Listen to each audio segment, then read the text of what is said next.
First of all, what I would like to show you is how I encounter and do a reading paragraph. For example, this is part 1, reading passage 1, the secret of Thailand's success. What I would like to do is I would like to read the entire paragraph first just to get a fundamental idea of where the wording is, where the ideas are. However, this is quite long, so instead I would read the questions first. Which paragraph contains each of the following pieces of information?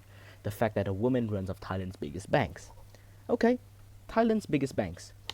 I would read the first and last sentences of each paragraph just to get a sense of it. For example, it is a question officials here. Why are your economies so vibrant? Answers include. The gauge includes 4 key indicators. Nothing about banks. Which Asian host is doing when it comes to women's advancements. This is just talking about like women equality in the workforce. C says something all 3 economies have in common. No, this is just about the average like female participation in a nation, in all of the nation's economies. In D, what can we say here? No, this is just not the right one. It may be 2005, yet having children is a career-ending decision. Until corrected, it is giving women more opportunities to contribute to economy. Oh, but we have Bank of Thailand. So Bank of Thailand usually means the largest bank in Thailand, right? Here in Thailand, the blah blah blah. Yet the Bank of Thailand's deputy governor blah blah blah is a woman, as are 7 of 9, which means a ratio of 2 to 7 in assistant governors being female. The fact that a woman runs one of Thailand's biggest banks, the Bank of Thailand must be Thailand's biggest bank, as you can see, because it's the Bank of Thailand. And the fact that a woman runs one of those, right? Thailand's deputy governor, which is roughly a CEO, somewhere around those lines. So therefore, E must be the fact that a woman runs one of Thailand's biggest banks. All right. Secondly, the number of countries included in the survey. So over at B here, I remember I took also another way to do this test is to, as you read, you take mental notes of which paragraph is which and how the information is conveyed in each one. For example, right when I read number 2, I could immediately understand that their information was in B. For example, there's a lot of countries here, and for example, there we go, and they said which Asian nation is doing host when it comes to women's advancement, and they say a lot of countries here, the top 3 and the top bottom. There we go. And also they have the number here, 13 nations. There we go. So we know the number of nations included in the survey, which is 13. So B must be the answer to number 2. Number 3, the fact that Japan's birth rate is falling quickly. Right away, I remember that they said something about Japan in D, right? Yet Japan has been slow to realize. Alright, so there we go. Right in the last sentence, they say, yet Japan has been slow to realize that for many women, the decision to delay childbirth is a form of rebellion against societal expectations to have children and become housewives. There we go. Let me read here. A declining birth rate. Of which nation? Of Japan. There we go. So, just from these 2 lines, I can indicate that number 3 must be D. Alright, and number 4, the criteria used to get a score for each country. As I remember, they said something about 4 key. There we go. Here we go. Where is it again? The idea bolstered by a new survey here, a new survey by Mastercard International, which compares the social blah blah blah. The gauge uses 4 key indicators. 4 key indicators. It roughly translates to criteria, the 4 key criteria to the gauge or the survey. So 4 must be A because they have 4 key indicators: participation in the labor force, college education, managerial positions, and above median income. On to questions 5 to 8, we can see that we have to use no more than 3 words. So, firstly, number 5, higher consumption in the blah blah blah section of the market is one reason that Asia's economies are doing well. So, we can see that, for example, we would read and we would see that The keywords of this question are sector of the market and Asia's economies. Asia's economies doing well, higher consumption, all of this, right?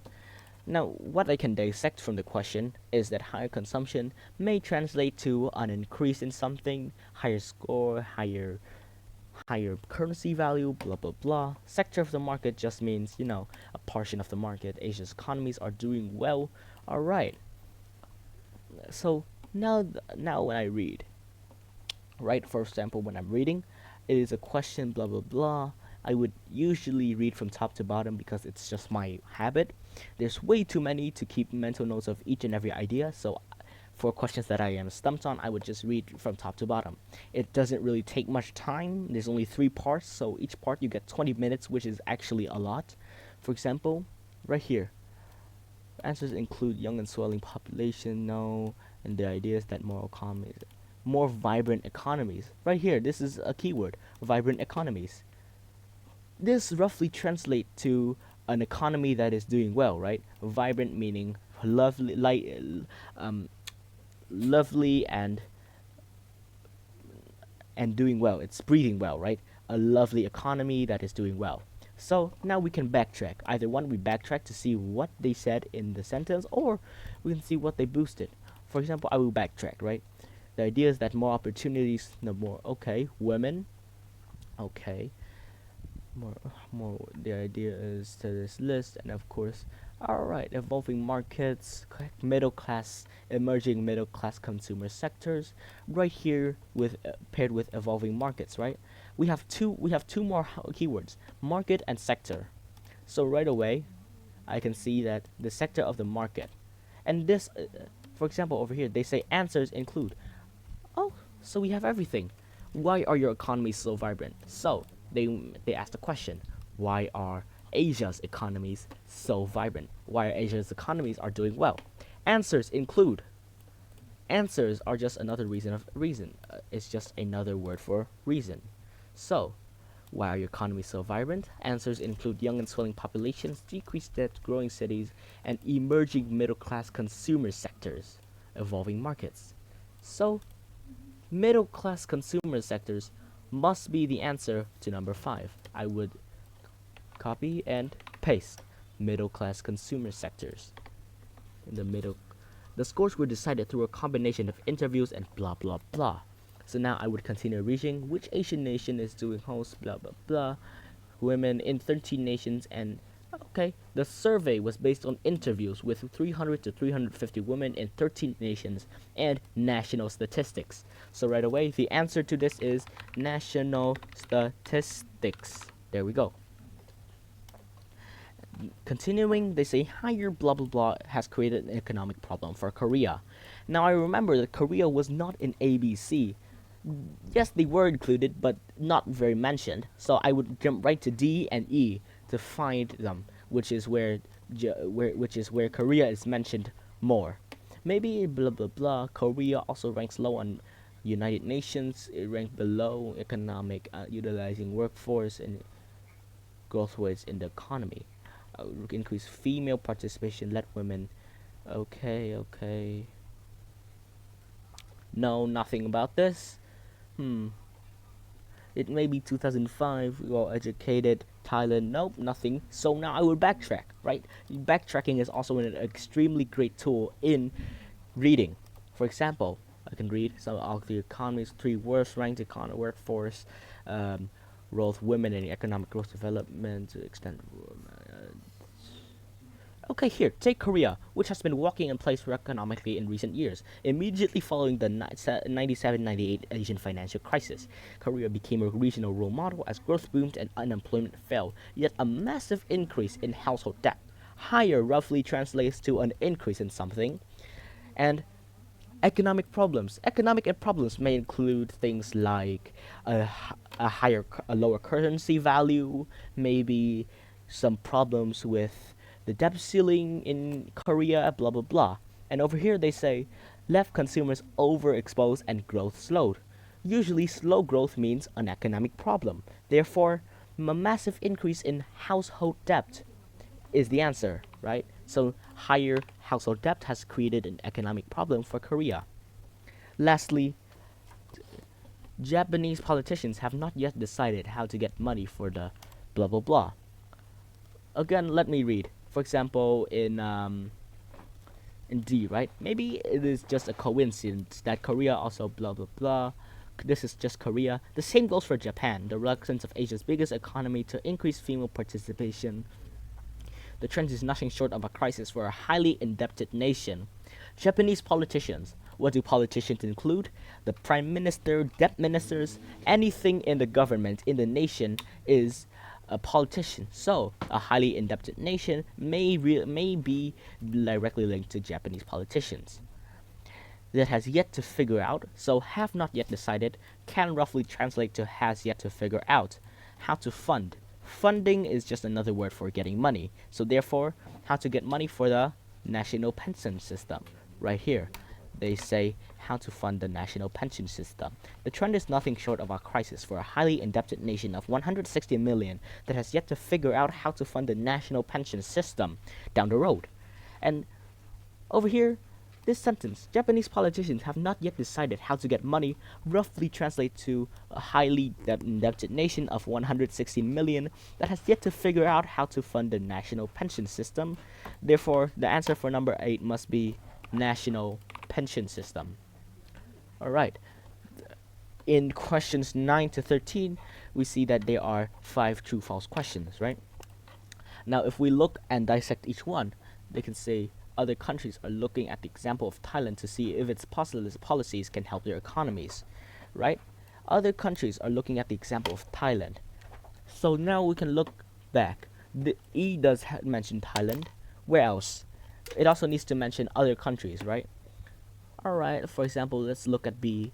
Perhaps because our issues in Asia, economic leadership and debt. Thailand, Malaysia, China are 3 economies. Future of Asia. Thailand's economic boom in recent years has prompted many leaders in the region to look at its growth strategy. So this can be roughly translated to other countries, right?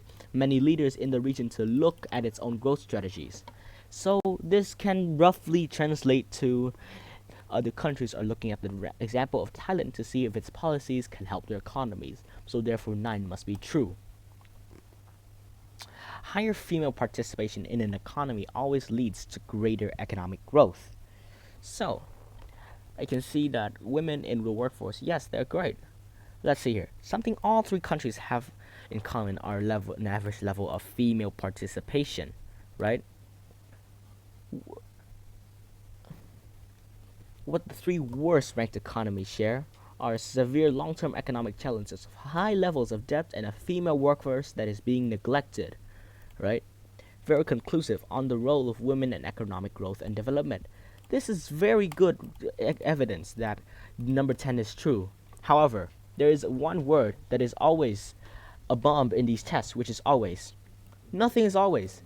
So if you see always, just write false. It is mostly false because yes, although all of these are very good indicators that number 10 is true, but this word here, this single word, always, is a very silent killer. If this one were to be true, then you would usually say, usually, an economy usually leads to greater growth. Because even with higher female participation, an economy can still crash, which makes this false. Alright? Number 3, female participation in the economy is lower than in Japan than in most developed economies.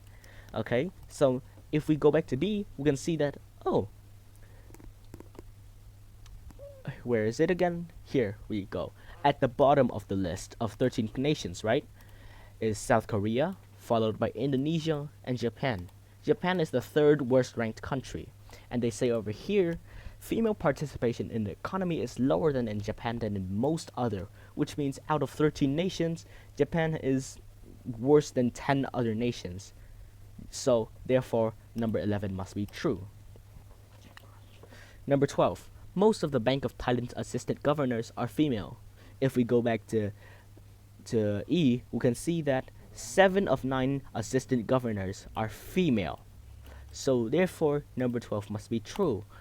7 out of 9, which means 7 in 9 of those assistant governors are women. Therefore, number 12 must be true. Lastly, the writer considers fairness to be a bad reason for giving women top jobs. Alright, as we can see here, they say it is that giving women more opportunities to contribute to an economy is not just about fairness, but dollars and cents too. So they do realize about fairness, they do talk about fairness, but they do not explicitly say that fairness is a bad reason. Therefore, I would give this a not given instead of a false. Because yes, they do mention that other reasons are better, but they do not explicitly say that fairness is a bad reason, which is why I give not given to number 13. In conclusion, what you need to do is not to just mindlessly read and highlight the keywords. Of course, keywords are very important, but it is also how you understand the questions. If you understand the questions, then you can understand the answers, which is very important. You don't need to look at the entire sentence and the keywords to say, oh, this is what it is. Instead, you need to look at the ideas that the sentences give, and from there you expand and realize the true answer to the question. For example, like what I did with household debt or national or these true false questions. All of these are from extracting the ideas, the meanings of the questions instead of just keywords. Remember, you need to use the ideas. You need to understand. You need to truly understand the reading passage to answer these questions. That is how I do it. All right. Thank you for walking me through this, for walking through with me through this. I know. See, for example, you can see 42 minutes remaining, right? Which means I did all of this while also explaining to you in 18 minutes, which means there are still 40 minutes for the other two parts of the reading passage, which is plenty of enough time for you to do it. Remember, thank you for listening to the Ielts guy, and well, this is of course a reading passage. Thank you for watching, and